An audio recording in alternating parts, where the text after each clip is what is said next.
और समय रहते अगर ये लोग नहीं करेगा तो डुगडुगिया बचेगा, तोड़ेंगे उसको। हमको ये आश्चर्य लग रहा है, ये 20 तारीख की घटना है और करीब करीब मीडिया में भी आ चुका है, और मीडिया में आने के बाद भी यहाँ के प्रशासन अभी सोए हुए हैं। लगता है कि उसको पता ही नहीं। अभी जो एसडीओ साहब से हमारी बातें हुई, उन्होंने भी टाल मटोल की स्थिति में बात की कि हमको उतना जानकारी नहीं है।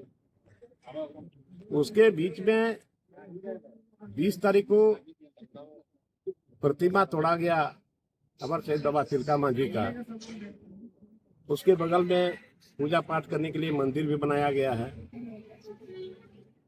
और जब ये घेराबंदी चल रहा था तो क्या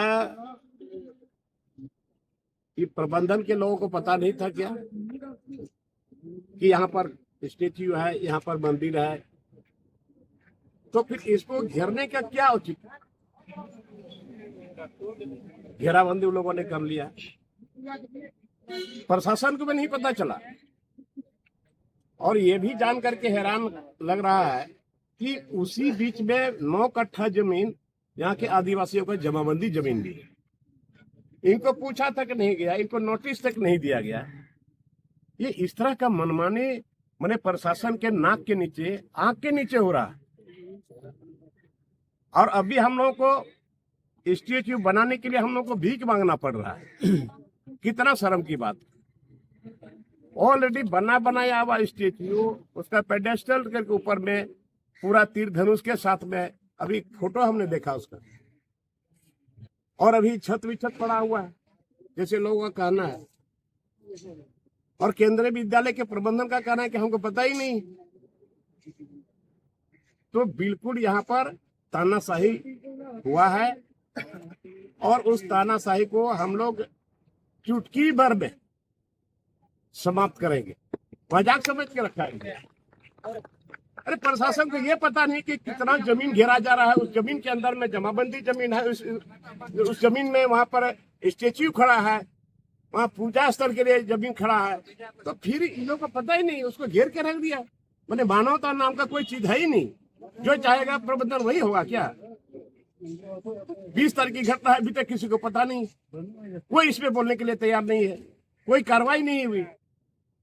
तो हम लोग को तो कार्रवाई तो 1 मिनट में कर लेंगे, बशर्ते थोड़ा इसमें अनुशासन के साथ जो नियमानुकूल हम लोग काम करेंगे। उसके लिए हम लोग को अल्टीमेटम देना पड़ेगा, प्रबंधन को भी देना पड़ेगा, केंद्रीय विद्यालय के प्रबंधन को भी, और साथ साथ डीसी को भी देना पड़ेगा, एसडीओ को देना पड़ेगा, सीओ को देना पड़ेगा, थाना को देना पड़ेगा। ये इस चीज को आप लोग कर लीजिए। अभी तो आप लोग ने लिख डाला है, इसको कर देना है। और अलग से जो जमीन है, जो 9 कट्ठा जमीन है, 8 कट्ठा जमीन है, उनको भी अलग से एक आवेदन देना पड़ेगा, एसडीओ को, डीसी को और सीओ को। और समय रहते अगर ये लोग नहीं करेगा तो डुगडुगिया बचेगा, तोड़ेंगे उसको।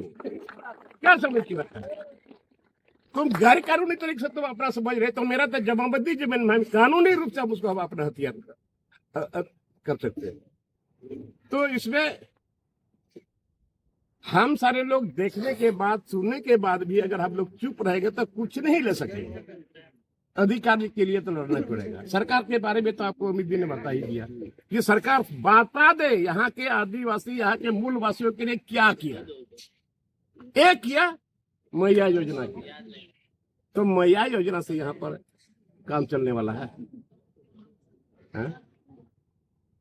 तो इसलिए सारा चीजें फेल्योर है। और जैसे अमित जी ने कहा कि कम से कम यहाँ का जो स्थानीय प्रतिनिधि है, सांसद है, विधायक है, उसका भी प्रतिनिधि आप लोग इसको भेजिए, और समय निर्धारित किया जाएगा। समय निर्धारित पे नहीं होगा तो उसके दूसरे दिन फिर हम लोग काम शुरू करेंगे। ठीक।